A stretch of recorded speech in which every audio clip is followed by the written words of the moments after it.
Let's bring ourselves into a cross-legged position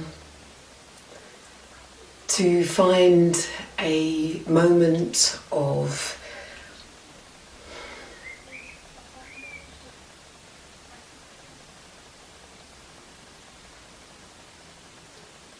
let's bring ourselves into a cross-legged position to give ourselves a very present moment to connect with our flow of breath,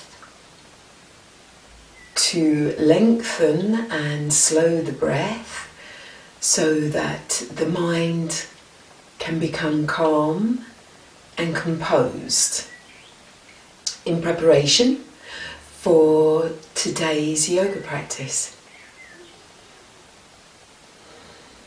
Whilst seated in the cross-legged position, rise up through the trunk of your body to create space. Close the eyes, unclench the teeth, soften and relax the shoulders away from the ears, allowing the upper arms to rest downwards. You can have your hands resting in your lap or the individual hands resting on the knees, either palms down or palms up.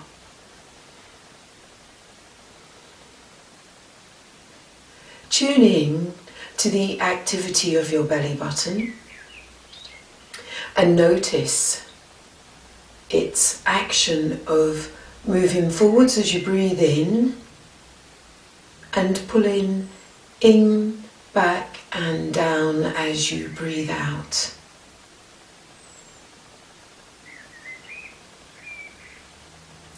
Just having a scan of the body internally and externally, checking for any pockets of tension you may be harbouring, and allow those tensions to unravel with your exiting breaths.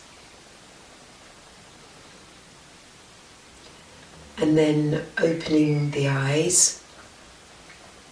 Today we're going to focus on the position known as Plough, Halasana. This posture is very beneficial for regulating your metabolism. Whether you have a very fast or very slow metabolism, practicing the Plough posture will help bring this into alignment. It's particularly beneficial for females in the sense that we are resting onto our hypothalamus, which is found in the very nape of the neck, and it deals with the fine-tuning of our hormones. As a contraindication though, it is best not to practice this position if you are on your menses. And also take precaution if you have difficulties or challenges with your blood pressure.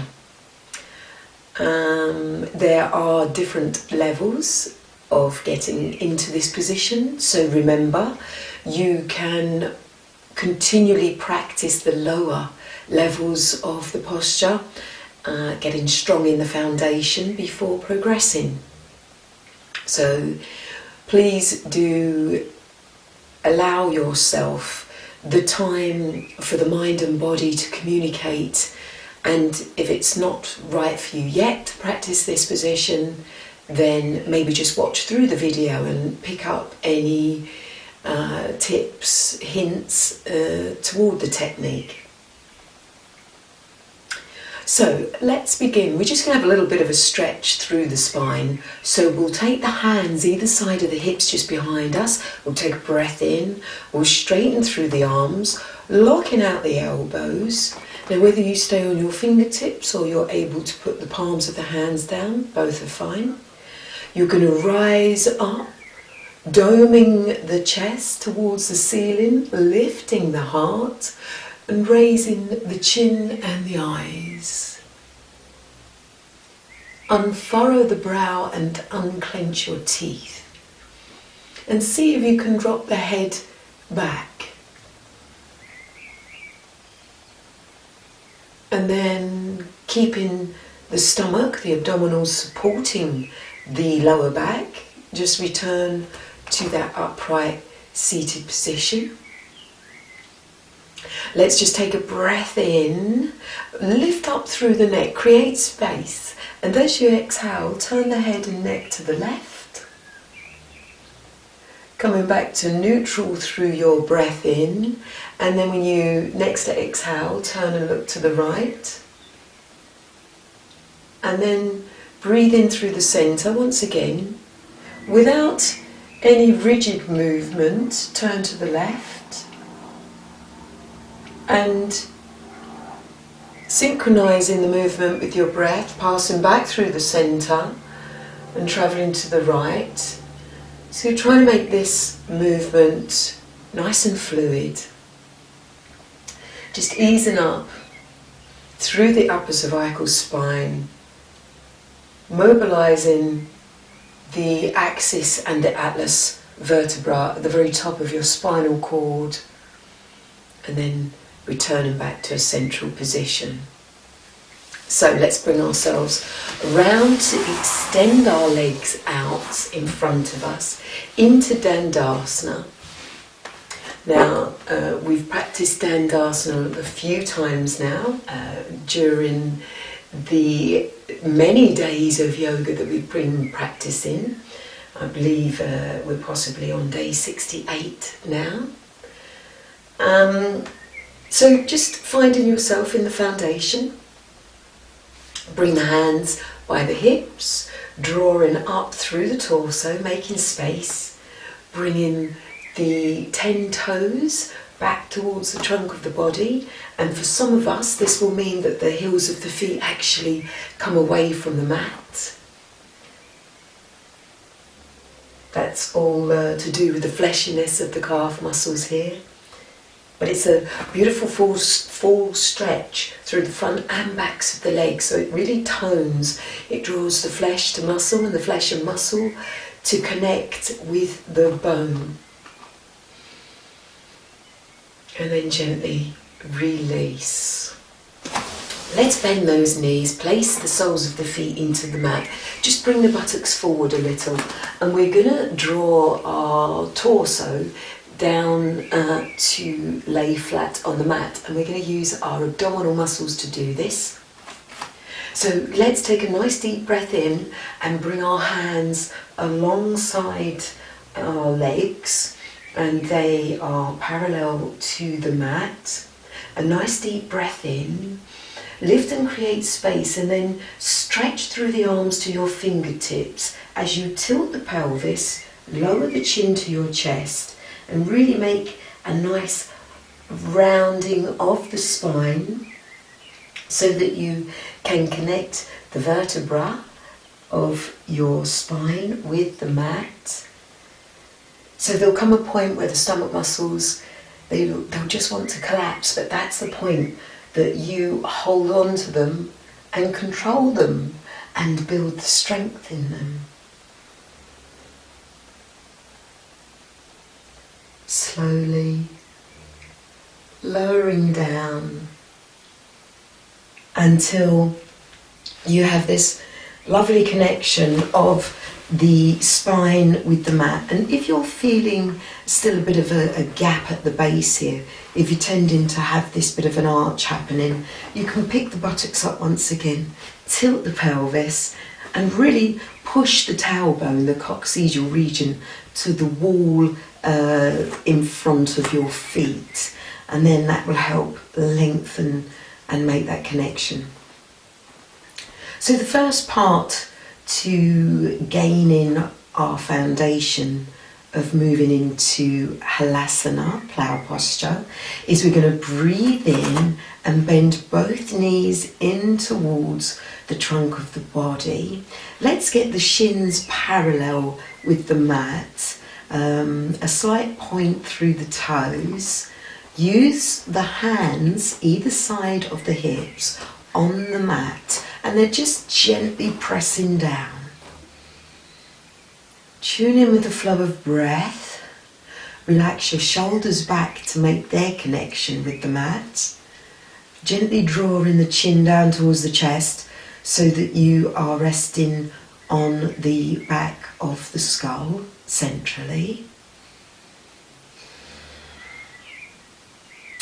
And then take another breath in, and as you breathe out, you're going to straighten those legs. So I think it was either yesterday or the day before, we was actually practicing this position, but with our legs up the wall. So this is one of the first steps to us moving into plough posture. So let's just take the opportunity once again to bring ourselves into this position, making any minor adjustments and alterations that we might find necessary. We can draw the toes down towards the trunk of our body, so it's almost like a laying down staff pose, Dandasana. Let's see if we can bring the fingertips up towards the toes. So once again, you've engaged your stomach muscles. And release down. Take another breath in. Engage and activate the abdominals. Lift the shoulders and take the fingertips towards the toes. And release down. And then just allow the hands to calm down. Bend the knees and bring the thighs close in to the chest. Give yourself a hug.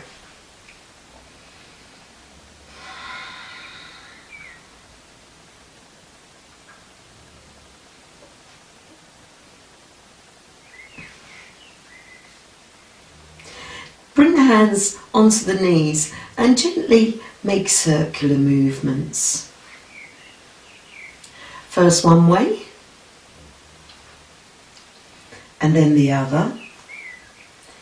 Just really softening through the lower back and the hips. Try and keep the knees together. There'll be a tendency they might want to separate here, because the knees separating will put less effort into the abdominals, but we want to keep the effort happening in the stomach, so keep the knees together. So now what we're going to do is you're going to use the hands to assist you a little bit. Remember when we practice the rock and roll, where we roll forwards and backwards. So here you're just going to do very small little rocks backwards and forwards, and you can use your hands if you need to just help the momentum. Unclench your teeth, soften the skin on your face, and it will get to the point where you can actually do this without the need for the hands on the back of the hamstrings. Actually, get your tailbone off of the mat now, so it's almost like you're flicking your feet up towards the ceiling and lifting the base of the spine and the buttocks away from the mat.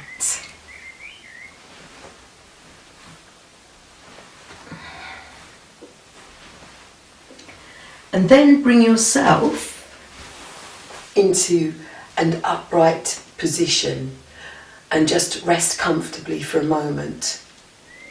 Now, you may want to watch as I demonstrate to get into the plough position first before you attempt it, because once you get into the plough position, you want to keep your head stable.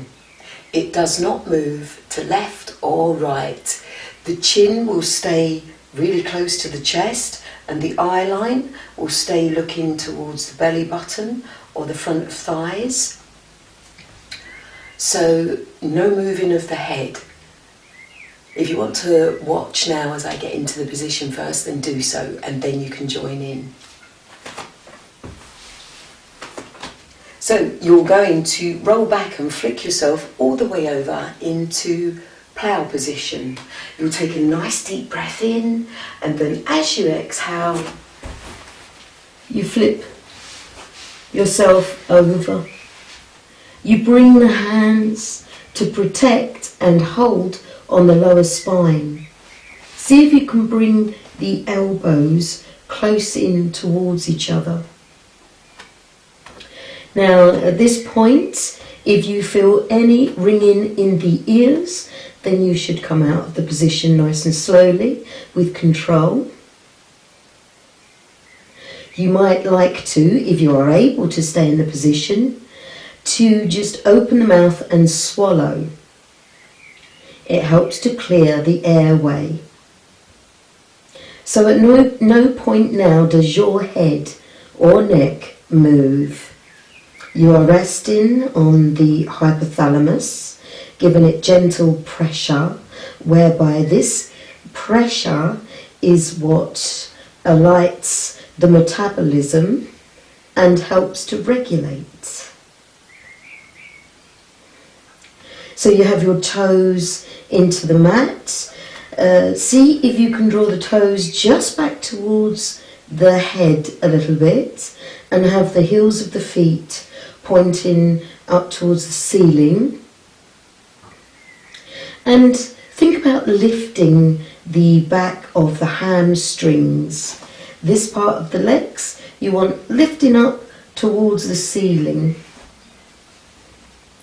Now if you feel that you are able, you could rest the hands onto the mat, but if you feel that you want to keep the support in the base of the spine, then do so. Now another thing you can do is to maybe have a chair just by the feet here, so that you could have the feet resting on a chair, so that you don't have to take them if at the beginning of your practice they don't go all the way over.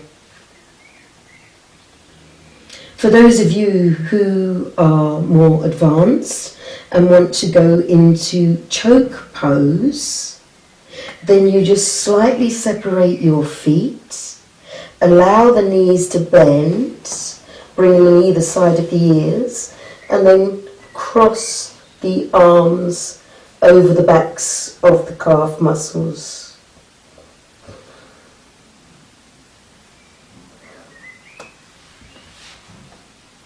And hold the position for as long as you feel comfortable. Anything up to 10 minutes could be really beneficial for your metabolic rate and for the balancing of your hormones. Now to come out of the position, you want to bring the hands round to connect with the toes, the feet, and you want to start reconnecting the bones of the spine with the mat. Now to achieve this great connection, keep your thighs as close to the trunk of the body as you are able, so that the bones of the spine can connect, until it gets to the point where the fingers just have to release from the toes. And now from here, you can either bend the knees and give yourself a hug, or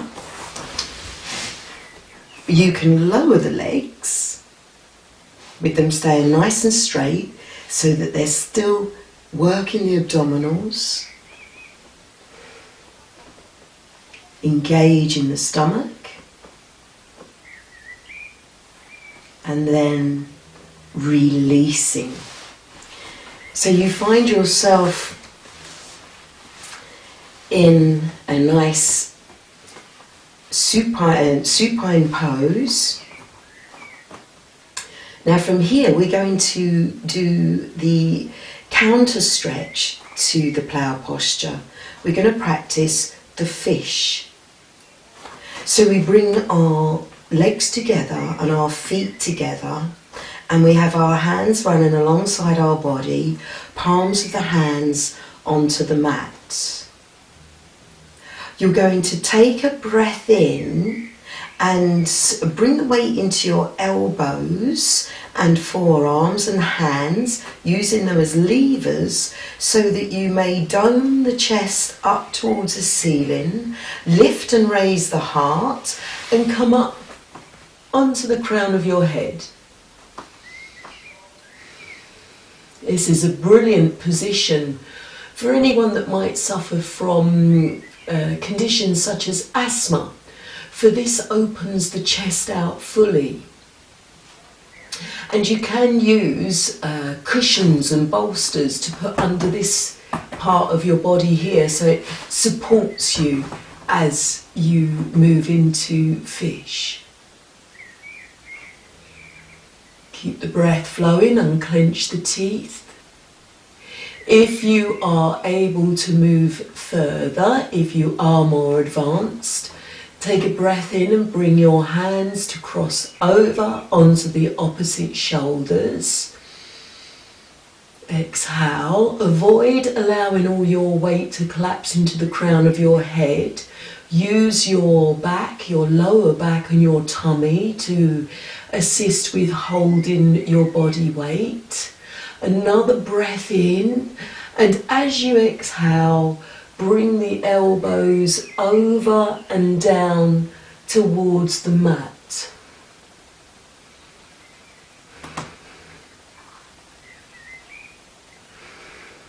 Breathe.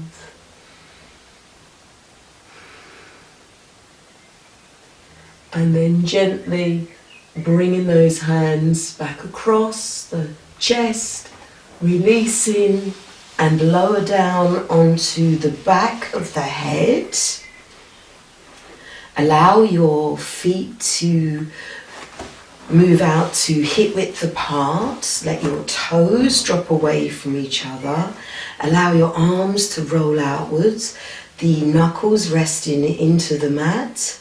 Have your fingers curl naturally and allow there to be space between the fingers. Draw your chin down towards your chest and soften and let go. Release the weight of your body into the support of the earth beneath you, and acknowledge that you feel safe to do this.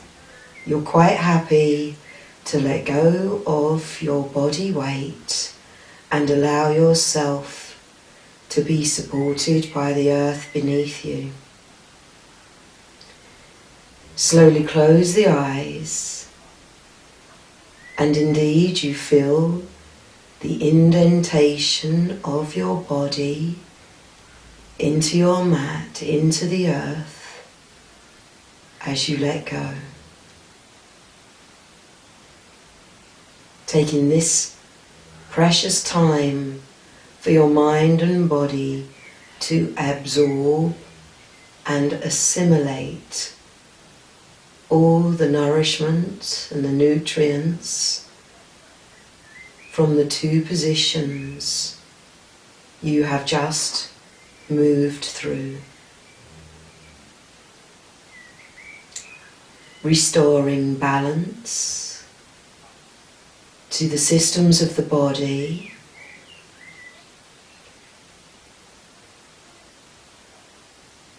and allowing a sense of new vitality to be released throughout the body.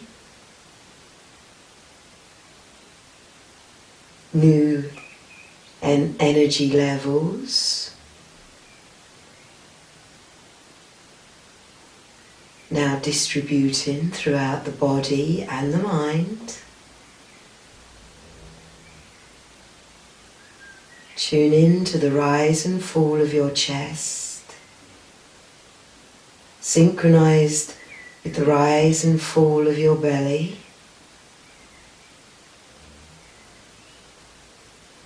Peel the tongue away from the roof of your mouth and allow it to rest centrally in the mouth.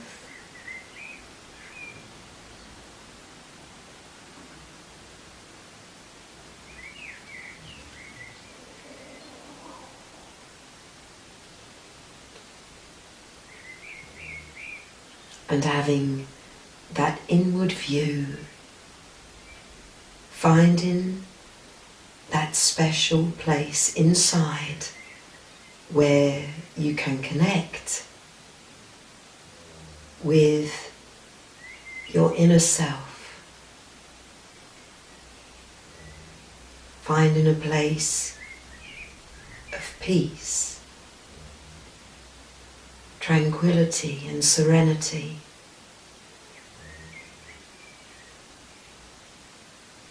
And experiencing a new sense of contentment and bliss.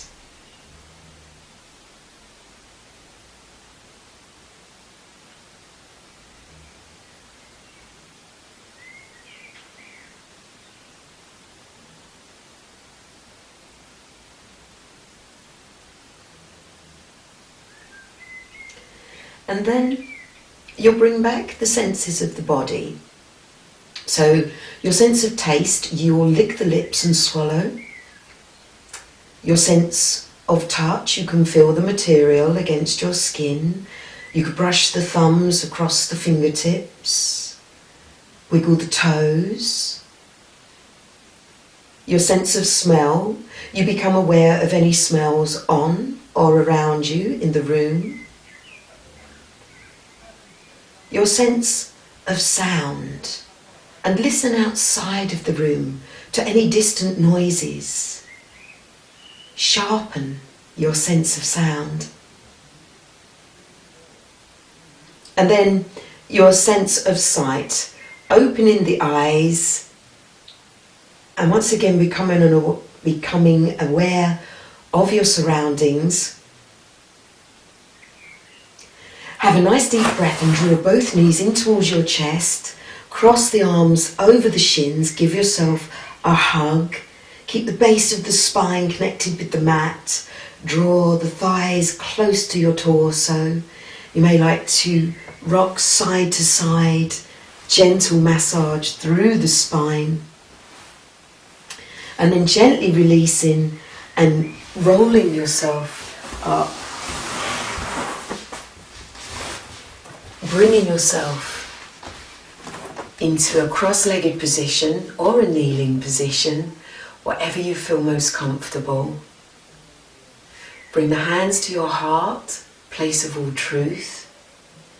So remember to always have caution when practicing Halasana, Plough pose. Watch the demonstration video through first and then join in. And then enjoy all the benefits that the movements bring. Safe in the knowledge that yoga is good for you.